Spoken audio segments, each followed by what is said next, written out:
Hello students, कैसे हैं आप सब। आई होप आप बहुत अच्छे होंगे। क्लास 11th का चैप्टर नंबर 4 अकाउंटेंसी का बेसिस ऑफ अकाउंटिंग आज हम पढ़ेंगे और समरी प्लस इंपॉर्टेंट क्वेश्चन देखेंगे और चैप्टर को जल्दी जल्दी खत्म कर देंगे। तो स्टार्ट करते हैं। चैप्टर का नाम ही हमारा बेसिस ऑफ अकाउंटिंग है। हमें सिर्फ एक ही डिफरेंस पढ़ना है। इससे हमारे 3 क्वेश्चन बनेंगे। अगर मीनिंग पूछा जाए एक्चुअल बेसिस ऑफ अकाउंटिंग का तो भी आंसर यही रहेगा आप लोगों का। डिफरेंस पूछा जाए तो भी यही है। और ये बताने के बाद मैं मैरिट डिवाइडेड भी डिस्कस कर लूंगी ताकि आपका वो क्वेश्चन भी इसी में कवर हो जाए। तो समझते हैं एक्चुअल बेसिस ऑफ अकाउंटिंग क्या होता है, कैश बेसिस ऑफ अकाउंटिंग क्या होता है। तो देखो, एक्चुअल में आपको याद रखना है, यानी अकाउंटिंग को करने के 2 तरीके हैं। या तो एक्चुअल बेसिस पे अकाउंटिंग की जाती है या कैश बेसिस पे। आपको नाम से ही क्लियर है, एक्चुअल बेसिस में कैश और क्रेडिट की ट्रांजैक्शन की जाती है। मतलब जो चीज कैश में आ रही है, जा रही है, और जो चीज उधार में जा रही है, ठीक है, यानी कि उधार वाली ट्रांजैक्शन भी इसमें ली जाएंगी। ठीक है, और कैश बेसिस में सिर्फ और सिर्फ नाम से भी क्लियर है आप लोगों को कि इसमें कौन सी ट्रांजैक्शन रिकॉर्ड की जाएंगी, सिर्फ और सिर्फ कैश की। यानी कि जब पैसा कैश में आएगा या जाएगा, सिर्फ उसी की रिकॉर्डिंग इसमें होगी।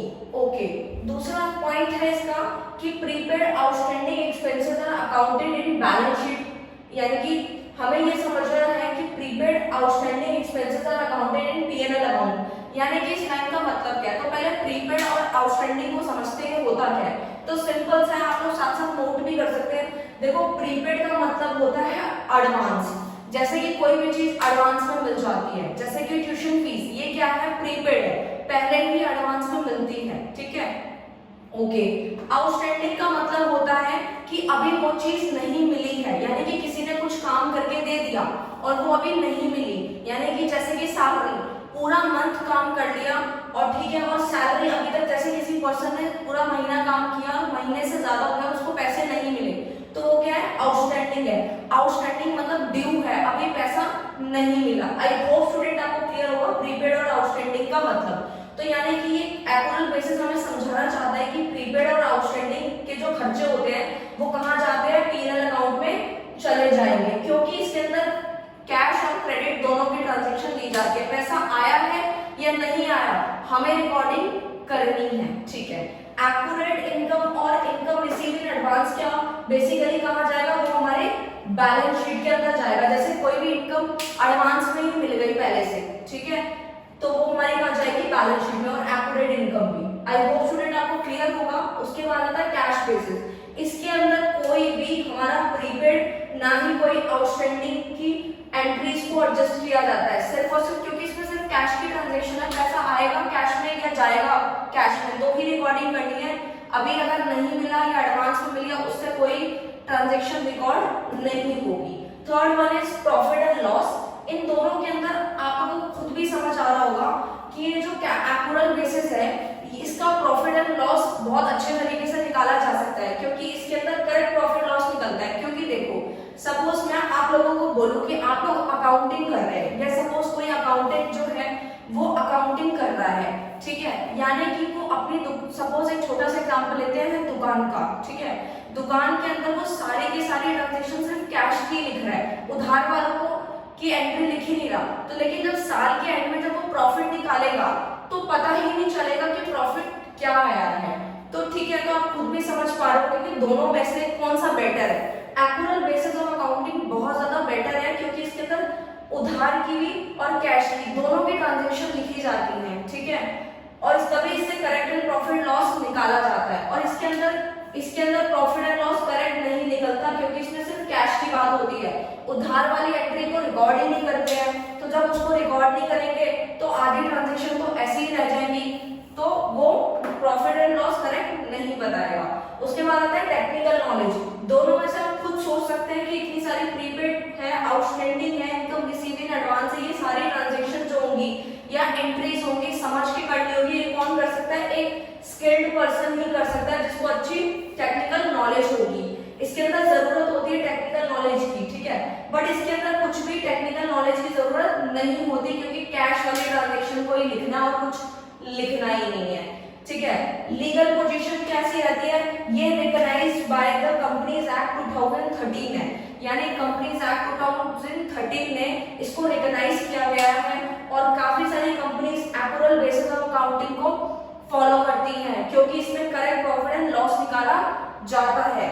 ठीक है। और इसके अंदर जो है not recognised by the companies act 2013 act जो है कंपनीज एक्ट, उन्होंने इस चीज को बोला है कि कैश बेसिस ऑफ अकाउंटिंग बिल्कुल भी अच्छी नहीं है, क्योंकि इसके अंदर उधार वाली ट्रांजेक्शन नहीं आती, ठीक है। इसके बाद आता है एक्सेप्टेबल। ये सबसे ज्यादा मोड एक्सेप्टेबल होता है, क्योंकि इससे इनकम और एक्सपेंसेस दोनों का बहुत सही तरीके से पता चलता है। क्योंकि देखो, अगर सिर्फ पैसा कैश में आएगा और जो बाद में जो उधार था वो भी पैसा बाद में आएगा, यानी कि बहुत ही ज्यादा सही ट्रांजेक्शन इसमें कैलकुलेट होती है, जिससे इनकम और खर्चे दोनों का ही एग्जैक्टली पता चलता है। और इसमें ये एक्सेप्टेबल नहीं है, ठीक है। सूटेबिलिटी, ये कहां पे सूट करता है? एक्चुअल बेसिस बिजनेस में, यानी कि बहुत सारे बड़े बड़े businesses actual basis of accounting को फॉलो करते हैं, क्योंकि वो चाहते हैं कि वो correct and profit and loss निकाल पाए। उसके बाद आता है ये वाला जो कैश बेसिस ऑफ अकाउंटिंग है, ये कौन फॉलो करता है? ये एनपीओ करता है। एनपीओ मतलब नॉन प्रॉफिट ऑर्गेनाइजेशन, जिनका मकसद पैसा कमाना नहीं होता, ठीक है। यानी कि जैसे इसके अंदर कुछ क्लब्स भी आ जाते हैं, प्रोफेशनल्स भी आ जाते हैं लाइक सीए वगैरह, क्योंकि उनको basically cash basis of accounting ज्यादा प्रेफरेबल लगती है, ठीक है। आई होप स्टूडेंट आपको ये क्लियर होगा। मैरिट डीमेरिट समझाने की जरूरत नहीं है, क्योंकि अगर आपने ये चीज समझ ली तो आपको खुद ब खुद पता चल गया होगा कि किसका फायदा है किसका नुकसान है। तो देखो, एक्चुअल बेसिस ऑफ अकाउंटिंग के बहुत ज्यादा फायदे हैं, करेक्ट प्रॉफिट एंड लॉस निकलता है, जो अच्छे अच्छे पॉइंट्स है वो सारे इसके मेरिट्स बन जाएंगे, ठीक है। और इसके अंदर जो है स्किल की जरूरत होगी। डीमेरिट इसका ये है कि अगर कोई भी पर्सन इतना ज्यादा पढ़ा लिखा नहीं है तो वो एक्चुअल बेसिस ऑफ अकाउंटिंग नहीं कर पाएगा। आई होप आप लोग मेरिट डीमेरिट बना लेंगे। और कैश बेसिस ऑफ अकाउंटिंग से करंट प्रॉफिट लॉस नहीं निकलेगा। डीमेरिट बहुत सारे हैं, बट फायदा इसका यही है कि ये सिंपल तो है, इजी भी है, ज्यादा टेक्निकल नॉलेज की भी जरूरत नहीं है, but correct profit and loss नहीं निकाल पाएगा। तो हर चीज के अपने फायदे नुकसान है, मैंने आपको दोनों बता दिए हैं।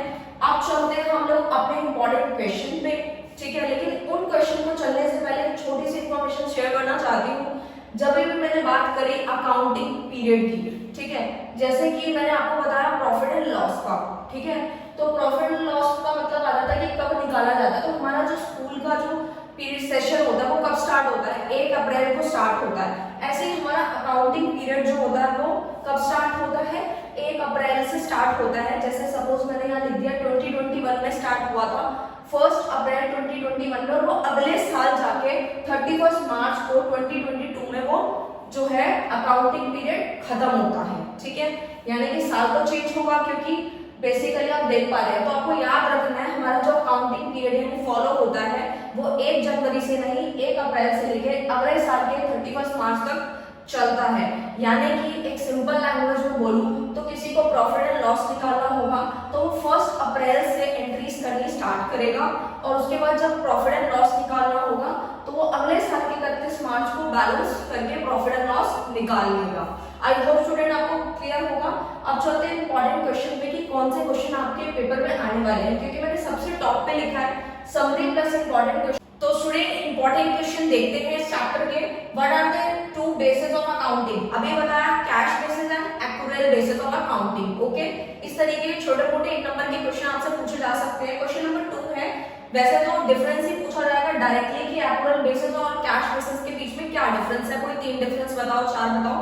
और एक क्वेश्चन सेम यही है, बस वो थोड़ा सा घुमा के पूछा गया, वो भी मैंने आप लोगों के लिए लिख दिया है क्योंकि पेपर में इस तरीके से पूछा गया था, ठीक है। कैश बेसिस जो है, कैश बेसिस ऑफ अकाउंटिंग जो वो बेटर नहीं है, जिससे करेक्ट फाइनेंशियल पोजीशन इंटरप्राइज की नहीं निकलती। क्या आप इस बात से एग्री हैं? अगर एग्री हैं तो जस्टिफाई करो आंसर। मतलब सेम आपसे यही क्वेश्चन पूछा गया है कैश बेसिस के बारे में कि वो करेक्ट नहीं है, क्यों नहीं है, आप लोगों को सब कुछ अभी बताया है, ठीक है। आपको नोट्स चाहिए इस चैप्टर के, टेलीग्राम पर मिल जाएंगे, डिस्क्रिप्शन में लिंक दूंगी, वहां से भी मिल जाएंगे। इस चैप्टर को अच्छे से रिवाइज कर लेना और पढ़ते रहना, नोट्स बनाते रहना। Thank you so much.